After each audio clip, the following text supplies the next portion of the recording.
Guess who's back again? Get shady. Nah, scratch that. This ain't shady. This is Hafeestonova, aka your musical plug, creator of the Energy Force. He's back like he never left with another season of the Cha-Cha Music Review podcast. Yeah, baby. So, Cha-Cha Nation, tell somebody to tell anybody to tell everybody that the Cha-Cha Music Review podcast is back, and we'll be amplifying the African sounds by bringing the best of African music to your ears. Good day, ladies and gentlemen, boys and girls, and my amazing members of the Cha-Cha Nation. My name is Hafeestonova, aka your musical plug, creator of the Energy Force, and I'm back like I never left with another episode of the Cha-Cha Let's Talk Music series on the Cha-Cha Music Review podcast. You know, I get to do it here now. I get to bring interesting guests, and we have different conversation about anything and everything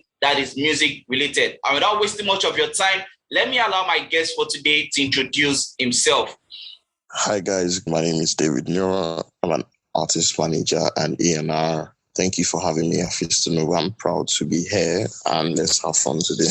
Thank you very much for being on the podcast today, David. And like you rightly said, let us have fun. And we are going to be having, a fun, conversation. Okay, let me start with this. Some couple of, days ago, you tweeted about, taking the other genre of music in Nigeria. You're trying to, make them more popular. Let me use that word for lack of a better word. That you're trying to make them popular. And obviously, unless you're living under a rock, we already know that Afrobeats is like the main trending genre of music out of Nigeria right about now. Everywhere you go is all about Afrobeat. But seeing your tweets made me realize that, truthfully, there are more, genre of music in Nigeria than just Afrobeat. And so I said, let me ask you about that. Tell me, what is that all about?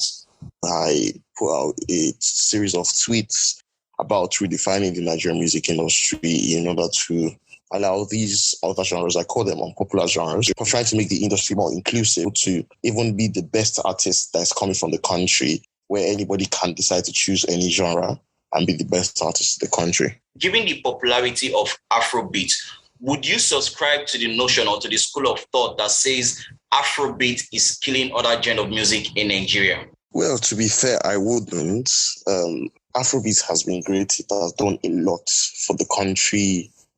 Even it has helped shine the limelight of the world music industry on Nigeria. And now it's been able to create an open space for us to now show the world that we have a lot more than just Afrobeats. We can do other genres. We have artists, producers, and other talents that can do a lot of other genres. So Afrobeats has done that for us to shine the limelight of the music industry, which is really great. So I don't think it has done more harm than good for us. However, the way the industry is shaped and the way the industry is structured does not give enough opportunities for these other genres to thrive in the Nigerian music industry. So we are talking about, structure, and we are talking about how, the music is being structured in Nigeria. What structures would you say has affected, this other genre of music that is making Afrobeat take the lead? Like you rightly said, Afrobeat has put Nigeria on the map, and there is no way we can deny the impact that Afrobeat has on Nigerian music industry as a whole. But what structure will you say Afrobeat has that this other music, genre of music does not have, and that's why they are laid back? For one, the Nigerian music industry is a music industry that, compared to other industries in the world, we're quite behind a bit. And when industries just start, the major things that happen in the industry are investments and record labels. We don't have too many independent artists like that can personally fund their own career.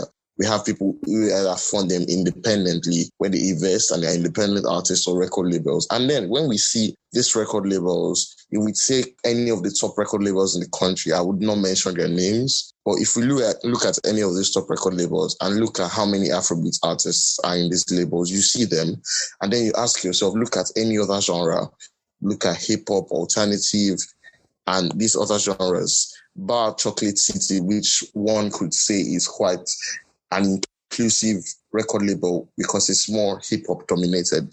But when you take a look at every other record label, you ask yourself, apart from Afrobeats, how many artists do they have in other genres? You could see one, just one at the most, or none. And if you see one, look at the area of concentration, how they prioritize the artist. The artist is not one of their most prioritized artists, and that's just what it is. So the structure of the music industry itself does not give space for these artists to thrive. Another aspect where we can see a structural difference, it comes to things like radio. We understand that radio plays a huge role in popularizing music. And then when you listen to your radio and you hear music, 90% of the music you hear is Afrobeats music. And then we're trying to like hear other music. And then you might hear other genres, but they might not be Nigerian songs. You get me? So like we can see that the Nigerian audience listen to these other genres, but we're not like giving them what it is. We're not like either doing enough or we're not giving them these genres. These artists are not putting themselves out enough, or the record label structure is not allowing these artists to be able to put themselves in the limelight for the audience. Apart from that, another thing we can look at is social media, the way it's carried. When you look at artists that trend daily and everything, most of them are always Afrobeats artists. We see a situation which is an exception for artists like Thames.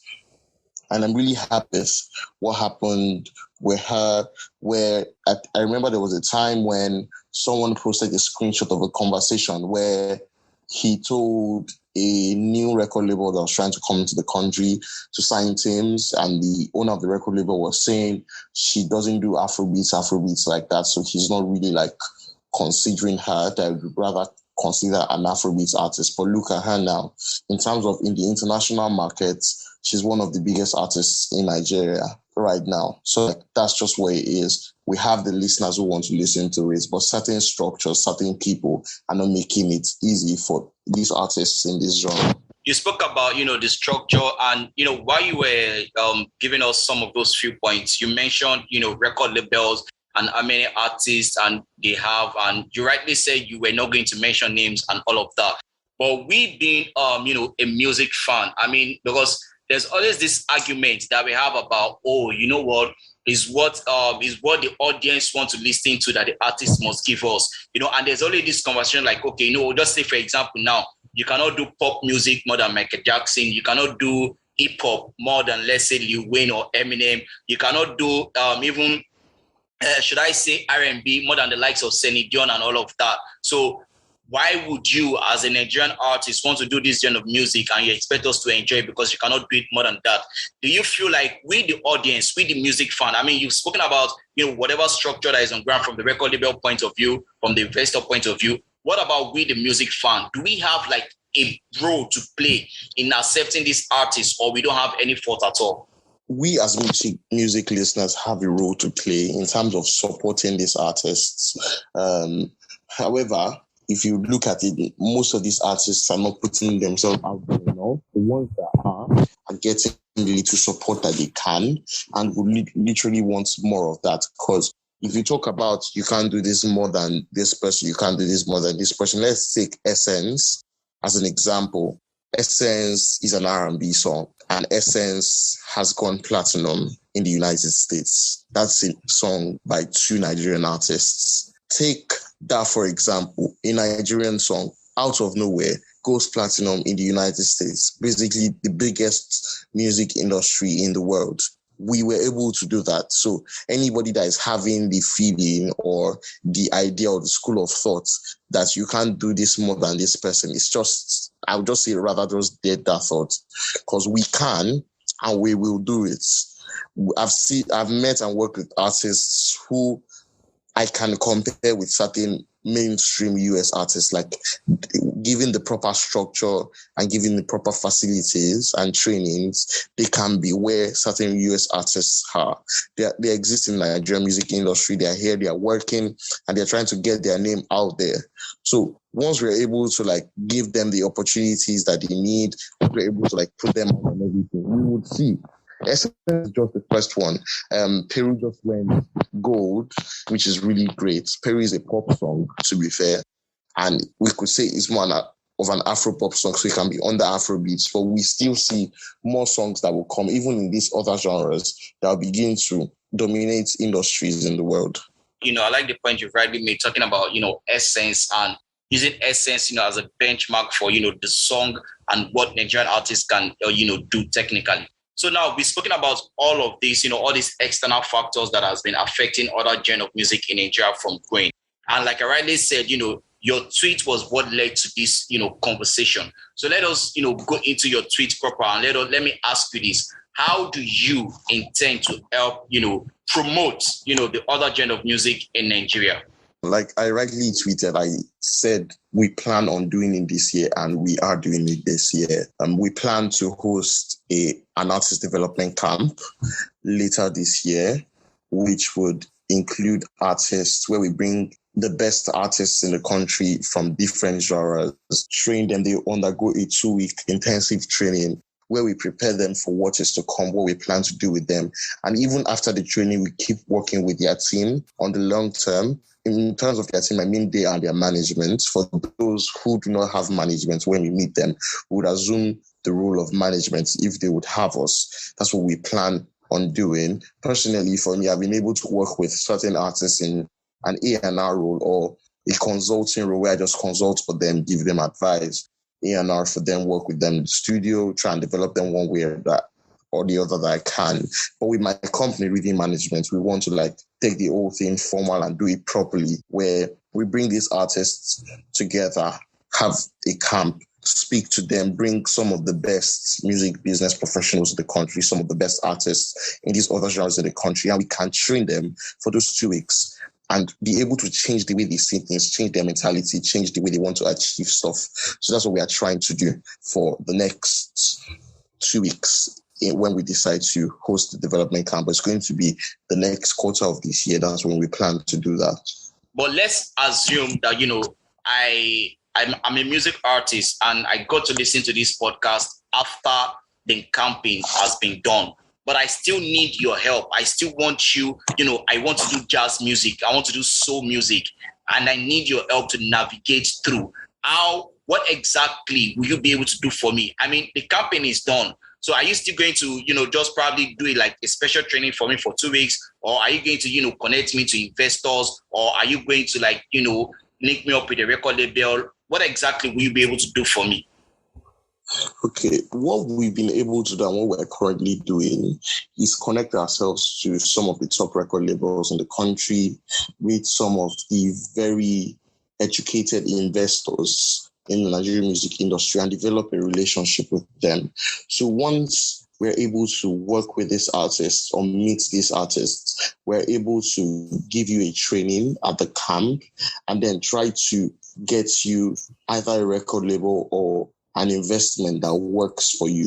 That's what we're trying to do. We're trying to put you in the limelight. That's basically the aim of Reading Management, is to put you in the limelight. We're trying to get you to a position where you and your team can exploit the opportunities that we've given to you, the opportunities that the Nigerian music industry is not giving you right now. We're trying to create those opportunities and put you out there, put you in the spotlight, and then from there you can continually grow on from them. But after the development camp, what Reading Management intends to do is just basically artist management and artist development. So in a situation where you reach out to us, if we see that you're an artist that is lucrative, you are a great artist, you look like an artist who is going to be one of the best in the future, and we see that you have what it takes, really, we can decide to work with you. If you want us to assume the post of your management, we'll work with you that wise. If you don't want us to be management, just want to work with us training wise, we can agree on a fee for hire thing where we can have an agreement and work with you, develop you, and then put you out there. And even after working with you for the set time, we're still going to be working with you and your team to advise you and to help you, to put you out there until we see that the music industry is now accepting these genres and you are able to stand on your own. See as Yanni just a sweet for my ear. The Cha-Cha Let's Talk music series with Hafeestonova. Hey God, conversation with the boss brain. Again, I always like to circle back to your tweet, because without the tweet, we won't be having this conversation. And the way you put out a tweet, it made me realize something, that this is not going to be like, it's not as if you just woke up yesterday and you started this journey about, promoting, the other genre of Nigerian music. From the way you tweet those tweets, it sounds like you've been doing this for at least, give or take, a year. So my question is going to be this: how long have you been on this journey, and what has been, the biggest challenge you faced so far on this journey? Okay, I started this journey about 2 or 3 years ago. For me, growing up while in school, secondary school to be fair, because for someone like me, I've been able to realize what I wanted to do in my life quite early. I knew it was always music related, but I didn't know what aspect. So once I realized it was going to be in a management aspect, I at first started working with certain artists that were in Afrobeats and all. And then I realized that my inclination was more towards these other genres, because I used to be an artist myself. I'm also a songwriter and a producer. I work with artists in those positions, and I'm able to contribute to their careers. So what I see is that these are the genres that work best for me. This is where I can contribute. So for the past 2-3 years, I got into the industry almost 3 years ago. And for the past 2 years, I've been able to scout the artists, the producers I want to work with, the record labels I want to talk to. For the past 2 years, I've been documenting, I've been preparing for what is to come, to be fair. So I've been doing that for the past 2 years. And even though for this development camp, we're going to throw an open bowl out into their own country where people can submit their music. But like I said, I already have almost 100 artists that I've scouted and I've seen that are capable of taking the industry by storm. But still, we're still looking for more people that want to work with and the likes. And as to what has been a difficult situation that I've faced so far, I would say gatekeeping. But like a friend of mine rightly said, if you close the gate, we'll jump the fence. If we cannot jump the fence, we'll create a gate for ourselves. That's just what it is, and that's what we've been doing. So anyway, it's been an issue, but we've been able to create a solution out of it and make our way into the heart of the music industry. I like what your friend said. If you close the gates, we'll jump the gate, and if there's no gate, we'll actually create our own. I think I really like that.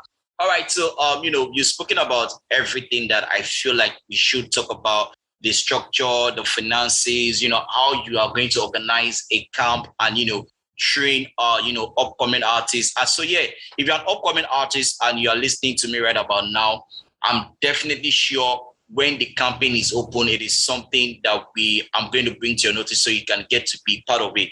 But you mentioned music artists, and along your way also, you said when you started your journey, you've been scouting record labels, music producers. So just going back to the camp, does it just involve, music artists alone, or can music producers, come into the camp also? I'm asking this because, in as much as an artist wants to develop a sound and say, oh, you know what, I want to be a jazz artist, or I want to be, a soul, artist. There's always this, there's always this discussion about, how many producers can even do a jazz-oriented song? How many producers can do a soul-oriented song? So, which got me to ask, this, camp that you're trying to do, this movement that you're trying to push, is it just for music artists alone, or anybody that is interested in that music space can be a part of it?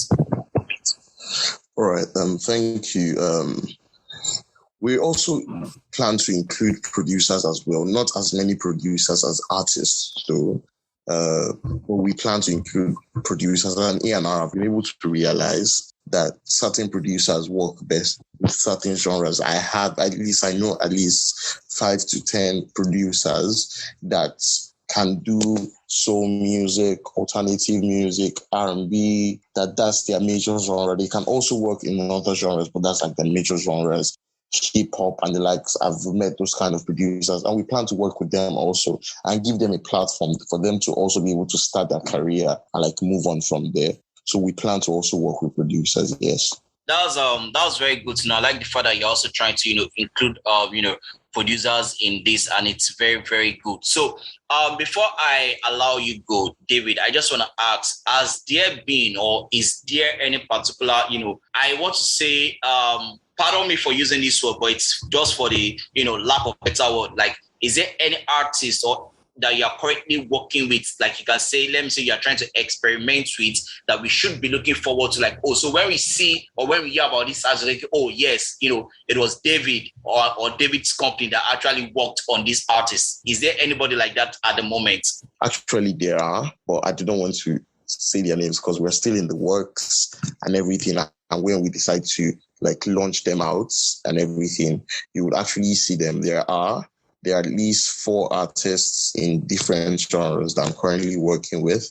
Aside the reading management project, I'm working with them in an A&R role. I'm working with them to develop their sound and also to develop their brand at the moment. About 4 artists I'm currently working with.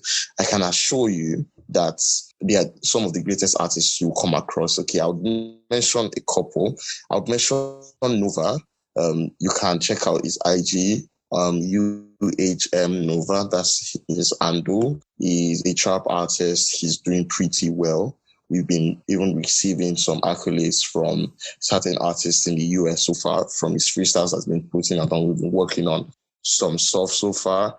You can also check out Rio. He's a drill artist and everything. We're also working on something as well. I've also been able to work with Sydney. Sydney is quite popular among the Twitter users and youth generation because he hosts Twitter spaces a lot. Sydney, I've also been able to work with him on 1 or 2 and a lot more. I would not mention their names, but we have a lot more people that I'm currently working with. And I'm sure once we put them out there, you would really see that we're doing a lot. I can only imagine the amount of work that you guys are doing and you guys, are going to be doing in the next 2, 3, 4, 5 years, because I mean, right now it's like everybody just wants to listen to Afrobeats. Even, we've seen a situation whereby some songs that you cannot technically call Afrobeat are being categorized as Afrobeat. But I'm sure with the work you guys are doing and what you guys are trying to push, every other song now will have its own personal genre of music that we can say, oh yes, this song is a soul music, that song is a jazz music, and this one is just an Afrobeat, and we don't have to, mix everything together like we say, Afro fusion and all of that. David, thank you very much for talking to me about this. Let's just, leave the music thing aside and let's just try to say, oh, who is David without, all this music thing that you just explained? Let us get to know a few things, about you outside, you being into music or you being an A&R and all of that. I'm a sports guy. I'm quite a big sports fan, very big on football and tennis. Actually, once we finish developing within management on the music side, probably in the next 8-10 years, we also plan to open a sports management agency where we can also manage some of the top sports talents in the country and even outside the country. That's like the huge plan that we plan to do. But I'm really into sports, tennis, football, basketball, cricket, baseball, and more. That's who I am. All right. Thank you very much, David, for being on the podcast. I really, really, wish you good luck in everything you and your team you're trying to do for the Nigerian music industry. I mean, this is one of the reasons why I like having this series. This is one of the reasons why I created this series in the first place. So we can also talk about those things that go on, that goes on behind the music scene that a lot of people do not see. David, before you go, so I'm just going to ask you 2 questions just to wrap everything up. Number 1 is just once again, tell us, the major things that they need to know about the campaign. And then number 2 is if anybody wants to reach out to you or your team, how can they reach out to you and your team? All right, thank you. What you need to know about the camp is happening in the second quarter of this year. We're going to be working with the brand, which will be announced very soon. We'll try to publicize this as much as we can on all social media platforms, and even physically, we'll try to publicize as much as we can. It's going to include about 12 artists from 6 different genres for this first camp that we're doing, and about 3 producers. That's what we're going to be doing for this first camp. We'll bring you down. It's going to be in Lagos anyway. We'll bring you down work with you, improve you, and try to work as much as we can with you and your team to launch you out into the Nigerian music industry and into the Nigerian music space. And for those who want to reach out to me at any point in time, you can follow me on Twitter and Instagram at David Niran, Niran with 2 N's at the back, or you can reach out to me at davidniran@yahoo.com. Thank you very much once again, David. And to the audience that you are listening to this, if you're a music artist trying to discover yourself or trying to discover your sound, do not worry. When the training camp is on, trust me, I will definitely mention that on this podcast. With that, we have come to the end of another episode of the Chacha Let's Talk Music series on the Chacha Music Reel podcast. Remember, my name is to remain Hafeestonova, aka your musical plug, creator of the energy force. Till I come your way with another episode, I say keep the energy, keep it 100, and keep it positive. Peace out. Cha-cha time, 2 time for the Cha-cha gang. Give me the Cha-cha gang. Rockin' with the best, the Cha-cha gang. Give me the Cha-cha gang. Alaye lawa Cha-cha gang. Give me the Cha-cha gang. Wati my body Cha-cha gang. Give me the Cha-cha gang. Cha-cha gang. Wati my body.